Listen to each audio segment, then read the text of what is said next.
बिस्मिल्लाहिर्रहमानिर्रहीम।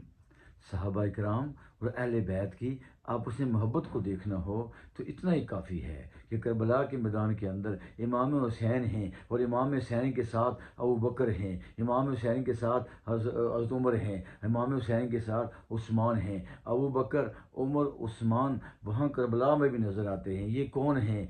ये तीनों प्यारे हज़रत अली रज़ी अल्लाह के बेटे हैं।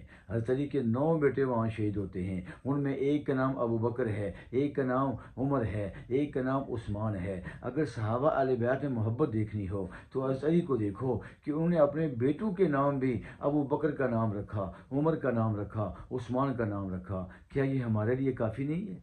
ये हमारे लिए सहाबा और अहले बैत की मोहब्बत आपस में देखनी हो तो इतना ही हमारे लिए काफ़ी है कि हज़रत अली को कितना प्यार है अबू बकर से, कितना प्यार है उमर से, कितना प्यार है उस्मान से। अपने बच्चों के नाम इनके नामों पर रख दिए तो दोनों की आपस में मोहब्बत इतना ही काफ़ी है हमारे